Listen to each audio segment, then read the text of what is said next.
Hello student, I am doctor Sunil from care institute of commerce. मैं आज आपको कराने जा रहा हूँ फाइनल अकाउंट विद एडजस्टमेंट। मैंने एक छोटा सा क्वेश्चन आपके लिए ड्राफ्ट करा है जिसमें सारी एडजस्टमेंट है, लगभग बहुत इंपॉर्टेंट एडजस्टमेंट उसके अंदर है। आप एक क्वेश्चन कर लोगे, आपको सारी एडजस्टमेंट समझ में आ जाएंगी। इसके पहले मैंने आपको फॉर्मेट में ही समझा दिया था, trading and profit and loss का, बैलेंस शीट का, और बिना एडजस्टमेंट के क्वेश्चन भी करा दिए थे। आज मैं करा रहा हूँ कि फाइनल अकाउंट विद एडजस्टमेंट, यानी कि एडजस्टमेंट का मतलब होता है एडिशनल इंफॉर्मेशन। ये जो ट्रायल बैलेंस है, ये जो क्वेश्चन मैंने सेट करा है, this is trial balance. Trial balance का मतलब ये हो गया, ट्रायल बैलेंस में हम बैलेंस लेते हैं लेजर अकाउंट से, लेजर से, और फिर कैश एंड बैंक बैलेंस लेते हैं कैश बुक से।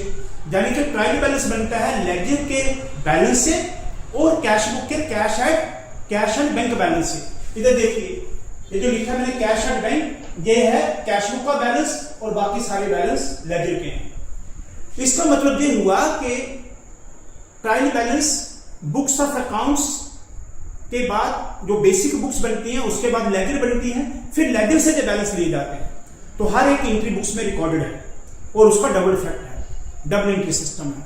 लेकिन जो एडजस्टमेंट ट्रायल से बाहर दी होती हैं, ये बुक्स में इनकॉर्पोरेटेड नहीं है। आपने इन एडजस्टमेंट को जब लेना है तो इसके दोनों इफेक्ट लेने हैं, बिल्कुल वैसे जैसे आप जनरल एंट्री में लेते हो। तो रिस्पेक्टिव हेड के साथ ही जाके जुड़ जाएंगे, क्योंकि अब इनकी एंट्री बुक्स में तो हो नहीं सकती।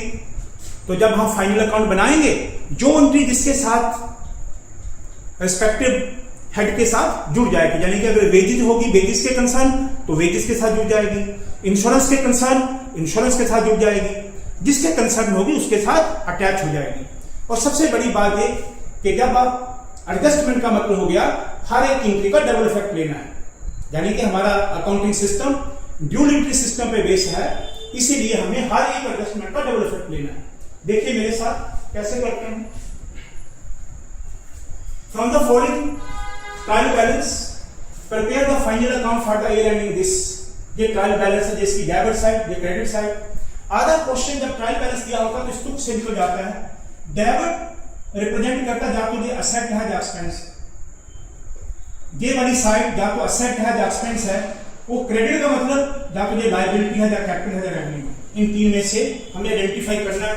रेवेन्यू है तो उसको ट्रेडिंग की क्रेडिट साइड पे ले जाएंगे, कैपिटल है तो उसको बैलेंस शीट के कैपिटल में ले जाएंगे, और लायबिलिटी है तो उसे बैलेंस शीट की लायबिलिटी साइड में ले जाएंगे। आधा क्वेश्चन इस तुकबंदी से निकल जाता है कि इसकी डेबिट साइड या तो असेट है या एक्सपेंस है, क्रेडिट साइड या लायबिलिटी या कैपिटल या रेवेन्यू है। इस क्वेश्चन को आपको ज्ञान में इस फॉर्म में भी मिल जाएगा, ट्रायल बैलेंस की फॉर्म में, या समरी फॉर्म में भी मिलता है। ऐसे capital 50,000, drawings 10,000, land and building 20,000, wages 5,000। तो इसमें सारे अकाउंट मिक्स कर दिए हैं। ये एक्सपेंस भी इधर ही है, असेट भी इधर है, फिक्स असेट, ड्राइंग्स कैपिटल को कम कर दी वो भी इधर ही है, और कैपिटल भी इधर। लेकिन अल्टीमेटली ये जो फिगरें उसने लिखी हैं, ये ट्रायल बैलेंस को बराबर करने वाली है। अगर ये फिगरें ट्रायल के बराबर नहीं होंगी तो आपकी बैलेंस शीट नहीं मिलेगी। यानी कि फिगरें तो ट्रायल बैलेंस के बराबर होती हैं, लेकिन वो आपको समरी फॉर्म में देता है क्वेश्चन, इसलिए कि वो दो चीजें आपसे जान लेता है। अगर आपको ट्रायल बैलेंस का कंसेप्ट होगा तभी आप इनको जान पाओगे कि इसमें रेवेन्यू क्या है, इसमें एक्सपेंस क्या है। इससे थोड़ा गेस लग जाता है कि ये लायबिलिटी है, कैपिटल है या रेवेन्यू है, ये असेट है या एक्सपेंस है। जब वो मिक्स करके देगा तो आपको उसमें लिखा सेल्स, तो आपका इसका कंसेप्ट पता होगा कि सेल रेवेन्यू होती है। क्या होती है? रेवेन्यू। तो रेवेन्यू बढ़े तो क्रेडिट, यानी कि ये ट्रायल बैलेंस की क्रेडिट साइड की एंट्री। तो क्वेश्चन आपको ऐसे ट्रायल बैलेंस की शक्ल में भी दिया होता है, ऐसे समरी फॉर्म में भी दिया होता है, तो आपको बता दिया उसे जैसे भी दिया हो, लेकिन ट्रायल टैली होता है, तभी आपकी बैलेंस शीट मैच करेगी। अब देखिए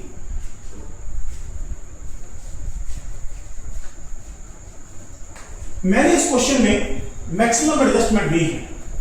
जो ट्रायल से बाहर है वो एडजस्टमेंट, क्लोजिंग स्टॉक 10,000, हर एक एडजस्टमेंट का डबल इफेक्ट होगा। तो मैं आपको पहले एडजस्टमेंट समझा रहा हूं। एडजस्टमेंट्स, क्लोजिंग स्टॉक, इसका एक इफेक्ट आपको पता है। क्लोजिंग स्टॉक क्या होता है? करंट एसेट, ये करंट एसेट बन जाएगा।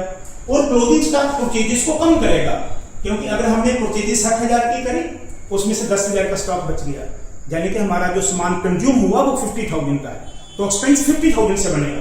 तो ये क्लोजिंग स्टॉक जो है ये ट्रेडिंग की क्रेडिट साइड में आ जाएगा, ट्रेडिंग की क्रेडिट साइड में आ जाएगा। ऐसे होता है trading account, this is your trading account. तो इधर आप लिखते हैं 2 परचेजेस यहां पे, और क्लोजिंग स्टॉक जहां आ जाएगा बाय क्लोजिंग स्टॉक, यानी कि ये लाइन बीच का इक्वेशन है। क्लोजिंग स्टॉक परचेजेस को कम करता है। अगर मैं जहां लिखूं लेस क्लोजिंग स्टॉक, तो मैं इधर ले जाऊं इसको, तो ये पॉजिटिव हो जाएगा बाय क्लोजिंग स्टॉक। तो लिखने का तरीका इसका इधर से लेस करके नहीं लिखते, इसको अपोजिट साइड में लिखते हैं, यानी कि ये करता परचेजेस को कम है। तो ये इसका डबल इफेक्ट हो गया, एक ट्रेडिंग की क्रेडिट साइड में और दूसरा करंट असेट। नंबर 2 एडजस्टमेंट आपका है आउटस्टैंडिंग वेजेस।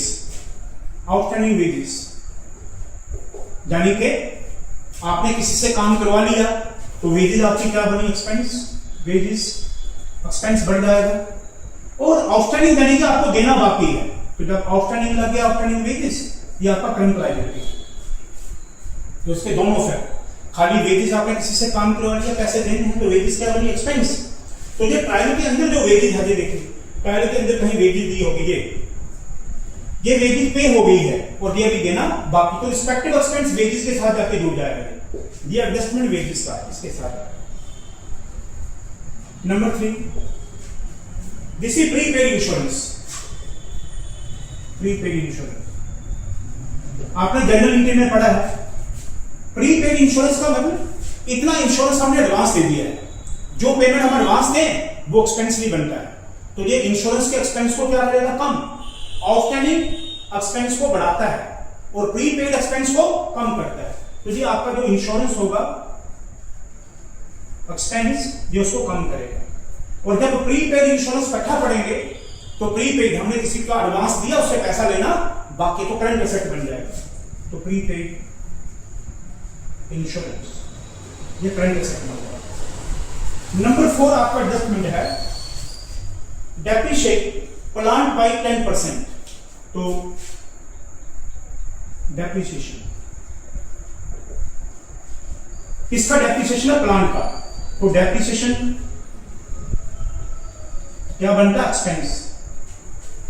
आपने पढ़ा है जो डेप्रिसिएशन का चैप्टर है। तो डेप्रिसिएशन फिक्स एसेट को क्या करता है, कम, और डेप्रिसिएशन क्या बनता है, expense. Depreciation mean the reduction in the value of fix asset. The reduction in the value of fix asset on the one hand and depreciation becomes on the expense on the other hand. तो ये depreciation expense बन जाएगा। और जो plant है, plant and machinery, उसका जो value दिया होगा उसे कम करेगा, लेस डेप्रिसिएशन। ये इसके दोनों फैक्टर हैं। 5 make provision for doubtful dates. Make 5% provision for doubtful dates. ये डेटर पे होता है, ऑन डेटर्स, यानी कि डेटर 5% नहीं मिलेंगे, तो 5% डेटर नहीं मिलने की शंका है, तो डेटर कम हो जाएंगे। प्रोविजन फॉर डाउटफुल डेट्स, तो इसका एक तो डेटर क्या होते हैं, या आपको दिए होंगे, यह है करंट एसेट। डेटर क्या है, करंट एसेट। अब लिखोगे लेस प्रोविजन, कितने नहीं मिलेंगे, तो फिर कितने मिलेंगे, जो नहीं मिलेंगे वो कितने लेस हो जाएंगे, और डेटर कम हो जाएंगे, और प्रोविजन क्या बन जाएगा, एक्सपेंस। दूसरी तरफ provision for doubtful dates expense बन जाएगा। एक तरफ जो डेटर नहीं मिले वो डेटर कम हो गए, और दूसरी तरफ वो प्रोविजन एक्सपेंस बन गया। तो हर एक एडजस्टमेंट का डबल इफेक्ट हो। इसमें एक और इंपॉर्टेंट मैंने ट्रांजेक्शन लिखी, ये 10% इन्वेस्टमेंट। हमने 10,000 रुपए इन्वेस्ट करा कहीं पे, उसका रेट ऑफ इंटरेस्ट 10%, और ये इन्वेस्ट करा हमने 1 अक्टूबर को। हमारा साल खत्म हो रहा है 31 मार्च को, यानी कि 1 अक्टूबर से लेके 31 मार्च 2025 6 मंथ का इंटरेस्ट ये रेट होता है। This is the rate of interest. इसको बोलते हैं साइलेंट एडजस्टमेंट। क्या बोलते हैं, साइलेंट, यानी कि उसने नीचे नहीं लिखा, उसने ऐसा नहीं लिखा। Number 6 interest accrued on investment. Accrued मैंने इन्वेस्टमेंट पे भी इंटरेस्ट लेना बाकी, उसने ये नहीं लिखा। हमें एग्री से समझ लिया कि 10% इसका रेट है, 1 अक्टूबर से 31 मार्च तक का इंटरेस्ट लेना बाकी है। तो 6 एडजस्टमेंट। इन्वेस्टमेंट आपका क्या होता है असेट। इसका इंटरेस्ट जो लेना है इसमें लिखेंगे एड इंटरेस्ट। यह 10,000 इंटू 10% इंटू 6/12 6 मंथ बनेंगे 1 अक्टूबर से 31 मार्च तक। ये हो गया 500। आपकी इन्वेस्टमेंट है 10,000। जो पैसा आपने 10,000 कहीं इन्वेस्ट करा था, अब 500 रुपया उस पर इंटरेस्ट बन जाएगा, यानी कि वो इन्वेस्टमेंट हमारी बन गई कितनी हो गई 10,500। और इंटरेस्ट हमारी क्या बन जाएगी इनकम। हमें इन्वेस्टमेंट पे इंटरेस्ट मिलेगा तो interest on investment, interest on investment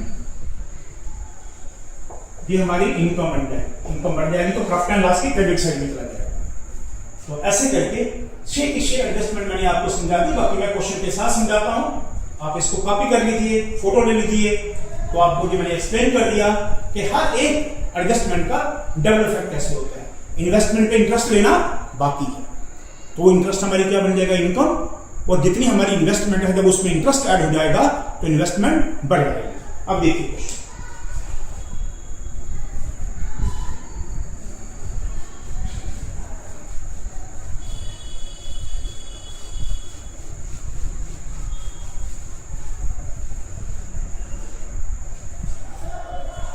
जिस तरह से मैं क्वेश्चन करूंगा वैसे ही आपको फॉलो करना है। हम क्वेश्चन को सीक्वेंस में नीचे उतारेंगे, एडजस्टमेंट का ध्यान रखेंगे, जिस रिस्पेक्टिव हेड की एडजस्टमेंट होगी उसको साथ के साथ करेंगे। कैपिटल आप सबको पता है, लाइब्रेरी में नंबर 1 पे जाता है कैपिटल। इसको अंदर लिखिए 50,000। इससे ड्राइंग लेस हो जाएगी तो प्रॉफिट ऐड हो जाएगा। जनरल रिजर्व नंबर 2 पे आता है, तो होता है रिजर्व एंड सरप्लस। इसका टाइटल होता है reserve and surplus. General reserve होता है वो प्रॉफिट जो बिजनेस ने बचा के रखा भी बांटा नहीं है, वो ओनर का पैसा है और जब तक ओनर को मिलेगा नहीं बिजनेस का लायबिलिटी बनेगा, तो कैपिटल के नीचे जाता है। जनरल रिजर्व कितना है, ये 6/10 हो सीधा अमाउंट। अब चलिए आप ड्राइंग ये आ गया आपका general reserve. This is drawing 10,000। Drawing capital को क्या करेंगे less drawings.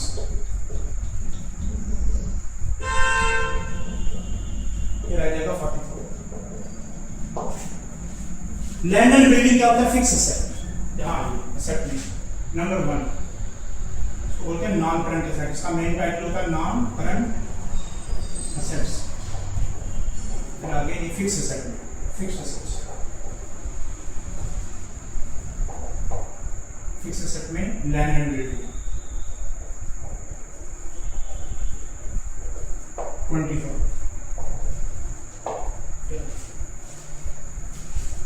Plant and machinery 15,000। Fix asset plant and machinery.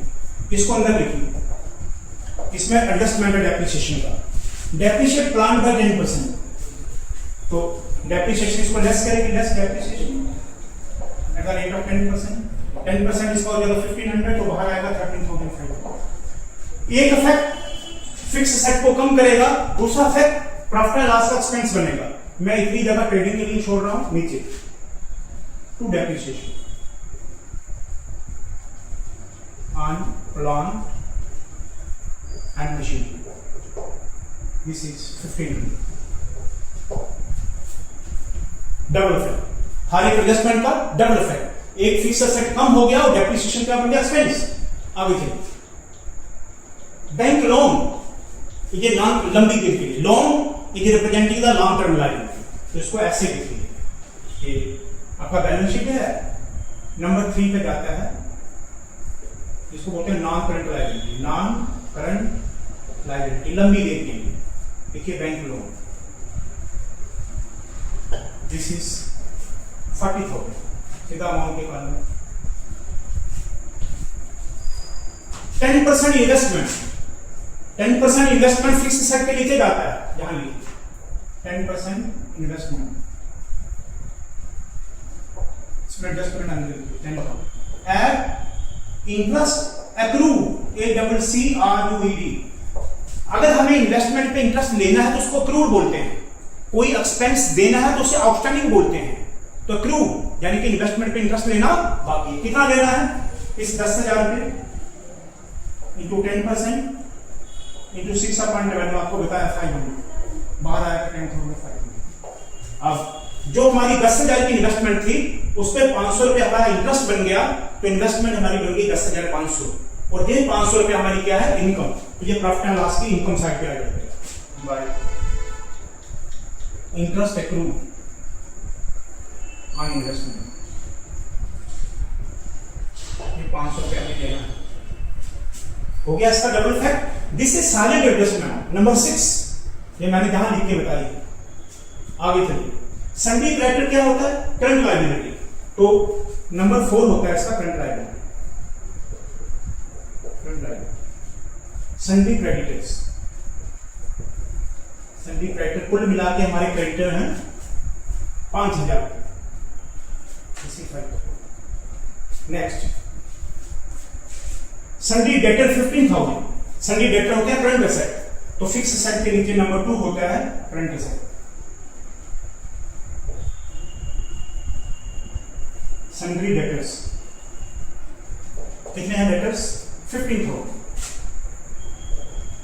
Less 5% provision, 5% provision for doubtful dates. इसका 5% हो गया 55 का 750, बाहर आ जाएगा 14,250। यानी कि 15,000 के डेटर में 750 नहीं मिलेंगे तो इतने मिलेंगे। जो नहीं मिलेंगे जैसे फिक्स एसेट इधर से कम हो गए, डेप्रिसिएशन क्या बन गया एक्सपेंस, ऐसे ही डेटर इधर से कम हो गए और प्रॉफिट एंड लॉस में क्या बन गया expense. To provision for doubtful debts, provision for doubtful debts. This is 750. Next, ये हो गया creditors, debtors, stock.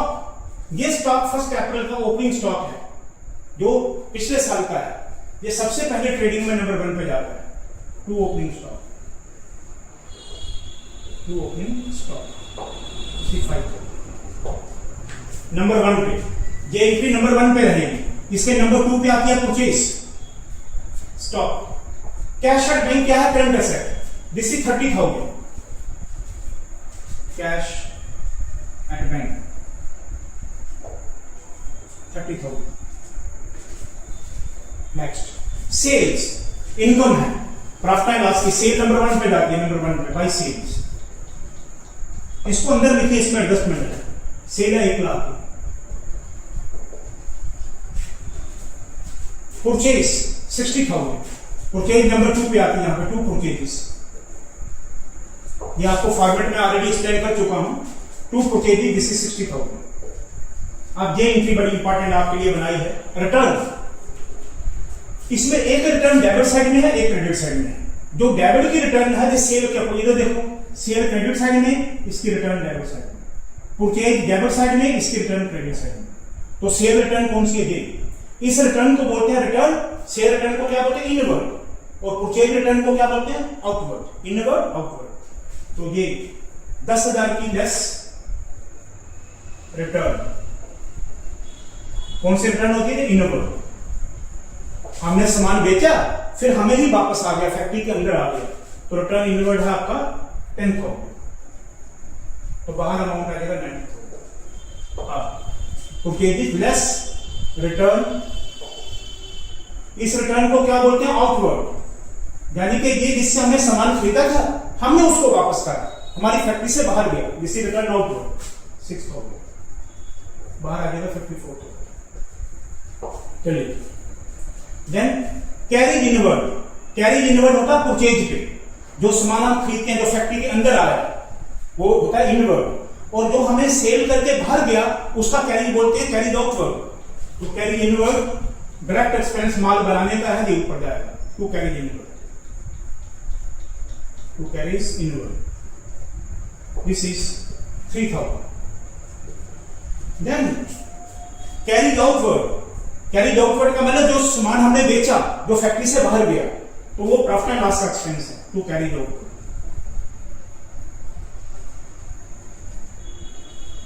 This is 2,000। Wages, जो माल बनाने के लिए लेबर ने काम करा, this is direct expense. To wages, माल बनाने के जितने भी एक्सपेंस है वो क्रेडिट में जाते हैं, आपको समझा दिया हुआ है। 5,000 इसको अंदर लिखा है। वेजेस की एडजस्टमेंट है, देखो इधर ये है आउटस्टैंडिंग वेजेस, दो टर्म में आउटस्टैंडिंग वेजेस यानी कि वेजेस अभी देना बाकी, हमने काम करवा लिया लेकिन देना बाकी है, तो इसमें ऐड आउटस्टैंडिंग 2000 यानी कि कुल मिला के हमारा एक्सपेंस बन गया 7000। इतना हमने दे दिया, इतना भी देना बाकी है, और जो देना बाकी है आउटस्टैंडिंग वो करंट लायबिलिटी है। आउटस्टैंडिंग वेजेस ध्यान रखें, दो वर्ड आउटस्टैंडिंग वेजेस, खाली वेजेस क्या एक्सपेंस, वो वेजेस एक्सपेंस के साथ जुड़ जाएगा, और अभी देना बाकी है तो क्या है करंट लायबिलिटी, तो करंट लायबिलिटी जुड़ जाएगा। फिर है insurance 12,000, insurance profit and loss का एक्सपेंस है, वो इंश्योरेंस दिस इज अंदर के कॉलम में लिखे 12,000। इसमें देखिए नीचे प्रीपेड इंश्योरेंस है 3,000। अभी मैंने आपको समझाया था प्रीपेड का मतलब ये अगले साल का है, ये हमारे एक्सपेंस को क्या करेगा कम, लेस प्रीपेड 3,000 9,000। ध्यान दें आउटस्टैंडिंग एक्सपेंस को बढ़ाता है और प्रीपेड एक्सपेंस को कम करता है, और any expense which is prepaid ये करंट असेट, यहां पे प्रीपेड इंश्योरेंस।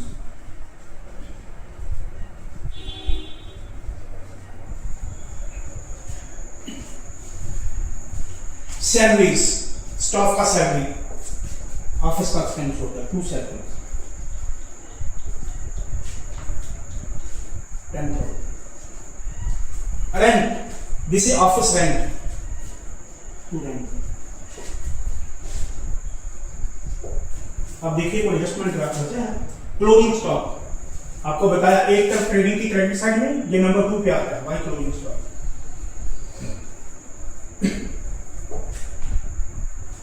$10,000, और दूसरी तरफ क्या बनता है करंट एसेट। ये मैंने आपको समझा दिया, क्लोजिंग स्टॉक इसको कम करता है परचेजेस को, इसलिए परचेजेस ये देखिए आप इस साइड में है, इसको कम करने के लिए अपोजिट साइड में ये लाइन बीच का इक्वेशन होता है, इधर जाएगा तो पॉजिटिव बनेगा क्लोजिंग स्टॉक। और क्लोजिंग स्टॉक जिस चीज की कोई वैल्यू हो, कैश में कन्वर्ट हो सकती हो, तो करंट एसेट। आउटस्टैंडिंग वेज भी हो गया, प्रीपेड भी हो गया, डेप्रिसिएशन भी हो गया, प्रोविजन भी हो गया, और एक्रूड इंटरेस्ट भी हो गया, बस भी हो गया। अब आपको इसे क्लोज करना, सबसे पहले इसे क्लोज करें, इसका जो डिफरेंस आएगा जीपी होगा, दिस इज 1 लाख। आमने सामने टोटल करिए इसका 1 लाख। 1 लाख से इसको माइनस कर दीजिए, ये है 54, 59, 62 और 7 69। 1 लाख में से 69 माइनस कर दीजिए 31,000 2 जीपी।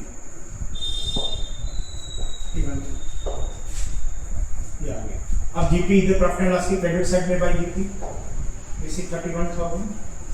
इसको बड़ी साइड को टोटल करिए, दिस इज 31,500। बड़ी साइड को अपोजिट साइड में शिफ्ट करिए, दिस इज 31,500। इसको माइनस करिए तो नेट प्रॉफिट आ जाएगा। ये कितना बनता है,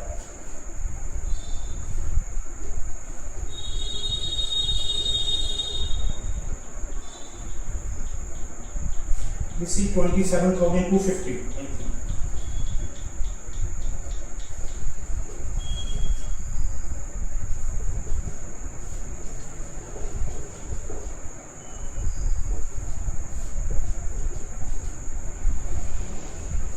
27,250.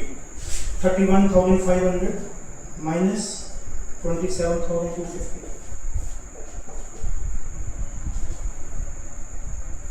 4,250 the net profit. To net profit. 4,250.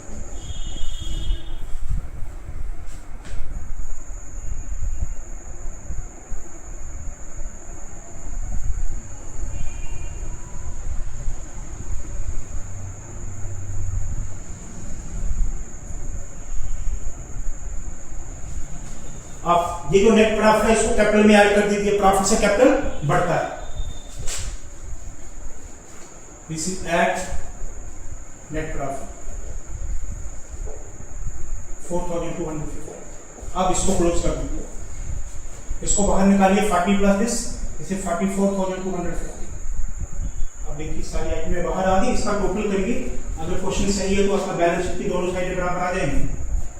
This is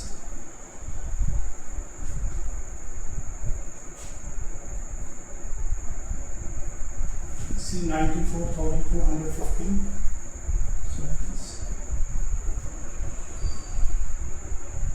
So yes, 94,250 plus 7,000. 1,01,250. इसका टोटल करिए.